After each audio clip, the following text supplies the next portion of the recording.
Líder em Debate.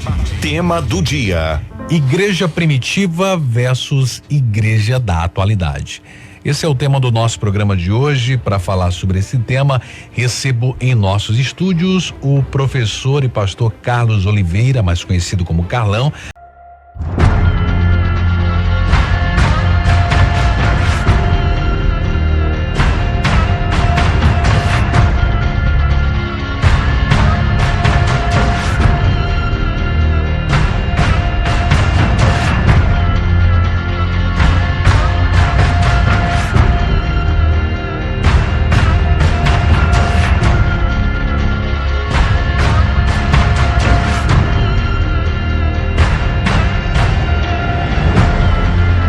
Seja bem-vindo, pastor, professor Carlão. Bom dia ou boa tarde, melhor dizendo.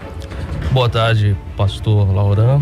É um prazer imenso poder retornar à rádio para apresentar um pouco de teses referente a este assunto que é bíblico, antigo, de muitas divergências, evidentemente, e atual, referente à questão da história da igreja antiga com a igreja atual. É um prazer imenso estar novamente com os irmãos. Conosco também, retornando aos estúdios, meu amigo teólogo, professor David Almeida. Seja muito bem-vindo ao programa. Boa tarde, paz. Boa tarde, pastor. Só um minuto, pastor, só ligar seu microfone aqui, senão não sai, né? Agora sim, pode falar. Boa tarde, pastor. Boa tarde, professor Carlos. É uma satisfação estar novamente juntamente com o senhor reverendo Loaran Lins para contribuir dentro da área, digamos, do conhecimento histórico relacionado à história da igreja. E um abraço também especial a todos que estão nos ouvindo nessa tarde. Muito bem, nós vamos hoje falar aí sobre os principais pontos que marcaram a igreja primitiva. Estamos falando de história, né? Professor Carlão, vamos começar então buscando aí nessa fonte histórica quem foi essa igreja primitiva. A igreja primitiva foi uma igreja revolucionária. Quando nós falamos da igreja primitiva, nós falamos de uma igreja forte em detrimento à religião da época, que predominava.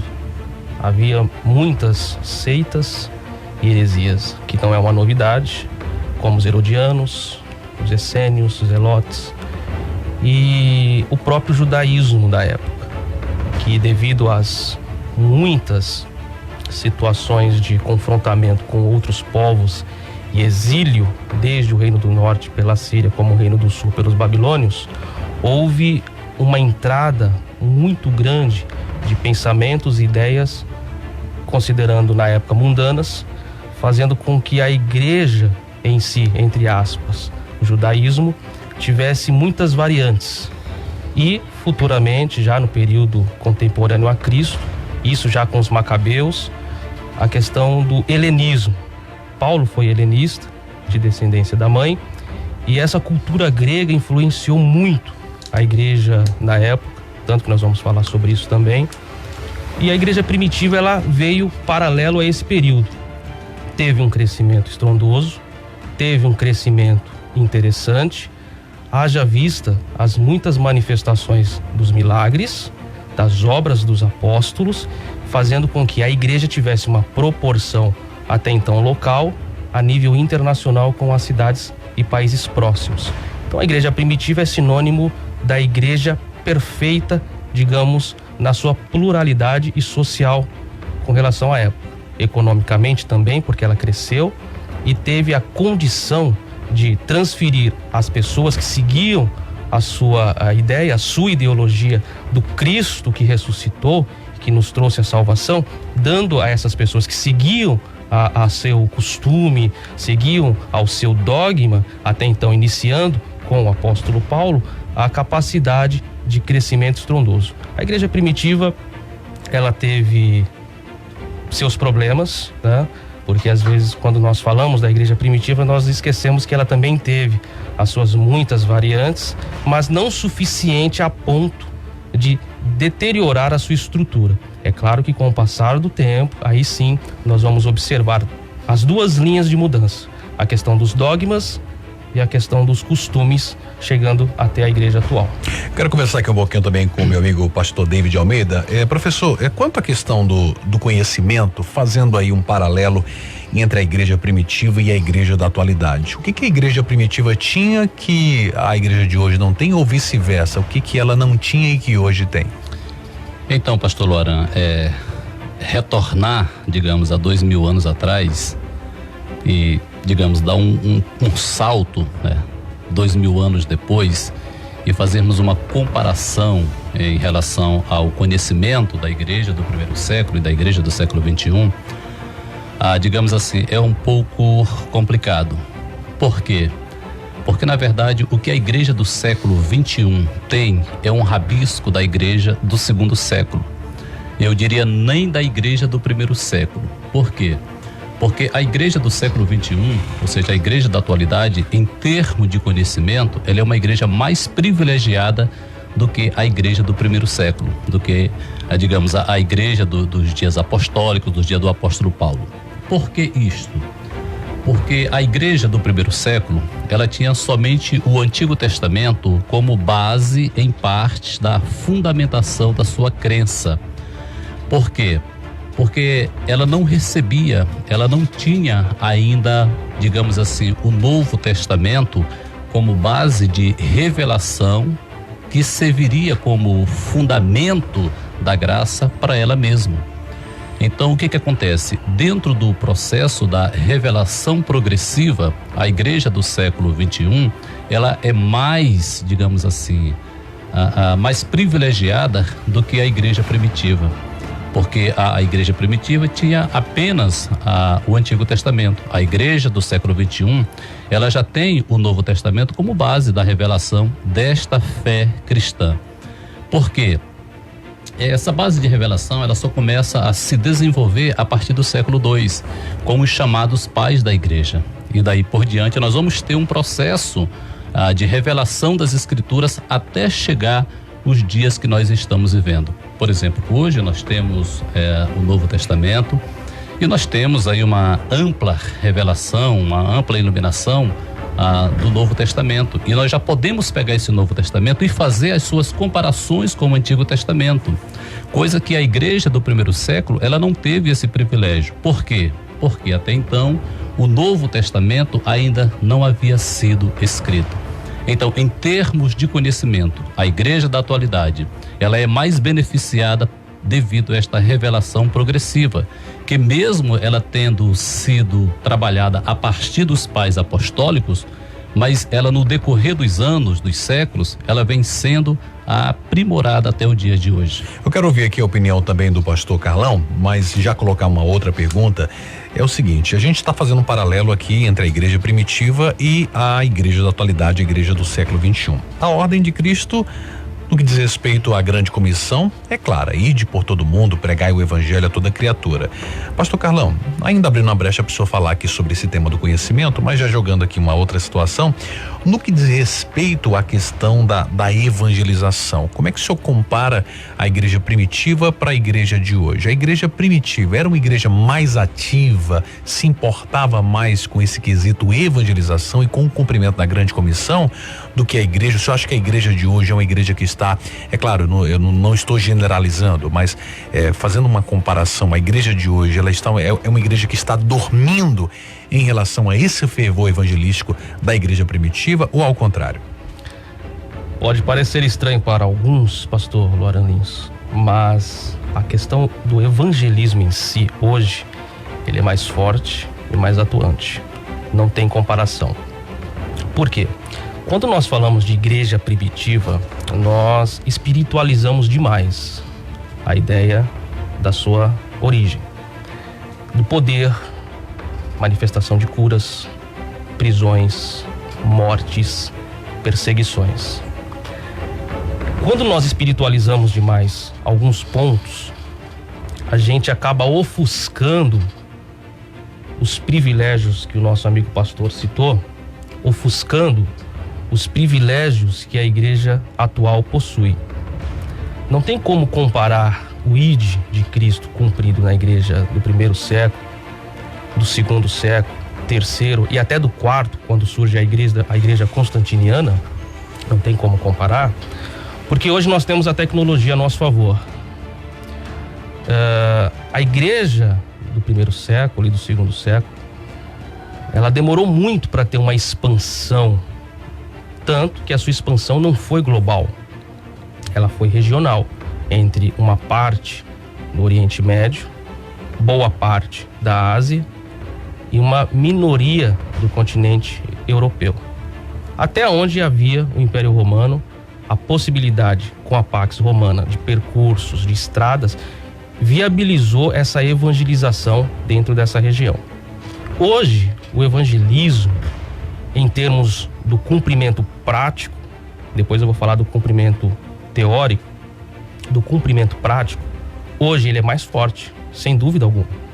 Nós temos aqui, citando a Imperatriz, a SEMAD, que realiza um trabalho missionário muito grande em muitos países. Nós vemos a igreja norte-americana, com contatos que tenho lá, com uma atuação evangelística muito grande nos continentes menos favorecidos. E no primeiro século e no segundo século, eu digo primeiro e segundo, que é ali onde aflorou o caminho da igreja, era mais regional, em função até mesmo das condições de ir e vir, da segurança do ir e vir, das perseguições com relação ao ir e vir. Todas as pessoas falam muito da igreja primitiva, mas poucas pessoas hoje, com relação ao Cristo que serve, pelo menos no nosso país, nós não vamos globalizar uma situação, mas dentro do nosso país, por exemplo, você pode carregar a sua Bíblia em países da janela 10 por 40, por exemplo, ou 10 por 45, dependendo das variações. Você tem uma limitação de percurso e de professar a sua fé. Isso com relação ao evangelismo prático. Hoje está muito mais avançado e hoje tem tido muito mais resultados. Surge aí então o problema maior. Na questão do ID, da questão prática, está sendo muito maior e muito melhor. Devido, como você falou, a tecnologia também, as facilidades. Mas a pergunta é, se essa igreja primitiva tivesse, à época, as ferramentas que a igreja de hoje tem, o senhor acha que seria diferente no que diz respeito à questão pessoal mesmo, do cristão, desse fervor evangelístico? A igreja primitiva, ela tinha um olhar diferenciado no que diz respeito à individualidade? Justamente, que aí é onde entra a parte teórica. Como eram os cristãos daquela época e como são os cristãos da época presente. Aí nós não temos como comparar. Não há como comparar um fervor inicial, até porque era uma novidade. Não tem como comparar as ferramentas espirituais, porque, como o nosso pastor mesmo disse, nós temos à disposição uma gama de conhecimento que sobrepuja o conhecimento da época. Porém, em contrapartida, a época tinha culturas e costumes diferentes da atualidade, onde um jovem, por exemplo, que se matriculava na escola de profetas ou iniciando a sua carreira sacerdotal dentro da escola do judaísmo, seja ela de versão, digamos, tradicional com Shammai e liberal com Hillel, nós vemos que os jovens de 12 anos tinham a capacidade de decorar toda a lei, a capacidade de entendimento, de análise, de crítica, de estudo das pessoas da primeira era da igreja para a igreja atual. Mesmo a igreja atual dispondo de todo o ferramental necessário para expandir, não se compara. O cristão do primeiro século comparado ao cristão da atualidade, existe um abismo muito grande. E esse abismo muito grande é que tem ofuscado a capacidade do evangelismo prático, do evangelismo teórico. Então nós temos um evangelismo prático muito ativo, porém na sua teoria, na sua essência, na sua base, muito deficiente. Professor David.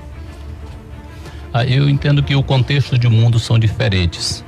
Nós temos um contexto de mundo bem diferente. Por exemplo, a população do primeiro século era uma população, digamos, muito reduzida em relação à população do século 21. Por exemplo, em inúmeros países que existiam no primeiro século e hoje não existe. Então isso digamos assim, fez com que a igreja primitiva ela alcançasse mais êxito na questão da evangelização. É claro que nós não vamos tirar o mérito da igreja da atualidade em relação à evangelização, porque é uma igreja que de fato evangeliza. Agora, o que acontece? Nós temos uma população de aproximadamente mais de 7 bilhões de pessoas em todo o mundo. E como o professor bem falou, nós temos aí as impossibilidades de evangelização nos países onde são considerados predominados pelo próprio mundo muçulmano. Então aí que na verdade foi os países do primeiro século onde foi evangelizado pelo apóstolo Paulo. Mas assim, eu entendo que a igreja do primeiro século ela cumpriu de fato a sua missão. Eu acredito que a geração posterior a ela foi que esfriou na sua missão. Perfeitamente. Esfriou na evangelização. Então, a partir desse esfriamento, passamos a ter inúmeros problemas. Por quê?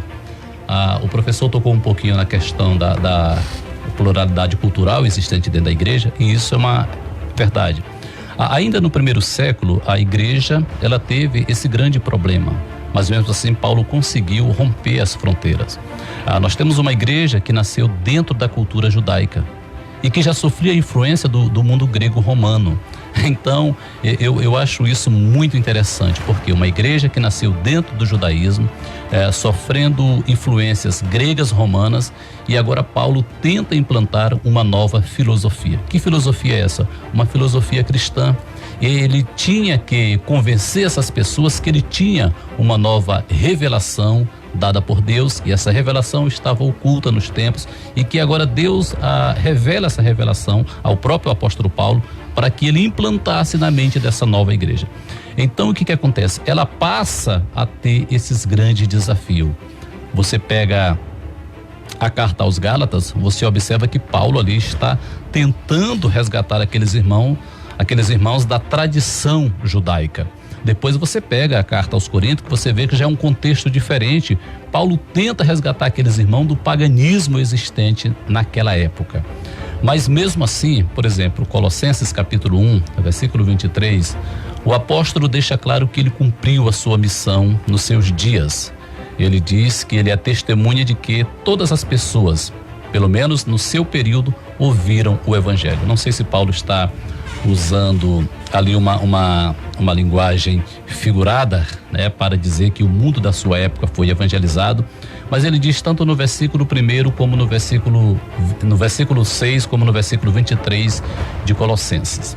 Então o que acontece? A igreja do século 21, ela tem mais ferramentas? Tem, isso é indiscutível, mas ela tem um mundo mais abrangente e ela tem limitações. A igreja do primeiro século também tinha suas limitações, como o professor bem citou. Em muitas oportunidades ela era impedida de fazer um processo de evangelização. A partir do seu início, nós encontramos o Sinédrio no capítulo 3 do livro de Atos, proibindo o apóstolo Pedro e o apóstolo João de falar do nome de Cristo. Porém, a igreja do século 21 tem mais ferramentas. Ela pode, digamos assim, ultrapassar barreiras físicas através das redes sociais, através de muitas estratégias de evangelização. Agora sim, uma verdade deve ser esclarecida. A igreja do século 21, eu acredito que ela é menos fervorosa do que a igreja do século 20, do século I. A igreja do século I, ela evangelizava com uma esperança de Cristo voltar a qualquer momento. A igreja do século 21, ela parece que evangeliza mais com, digamos assim, uma tarefa de simplesmente cumprir o ID. Então nós temos esses dois contextos que devem ser analisados. Vamos tocar nesse ponto já, professor David. Nós voltamos em alguns minutinhos, dá um rápido intervalo só para você tomar uma água, não saia daí. Hoje o programa está tratando sobre o tema Igreja Primitiva versus Igreja da Atualidade. Não saia daí.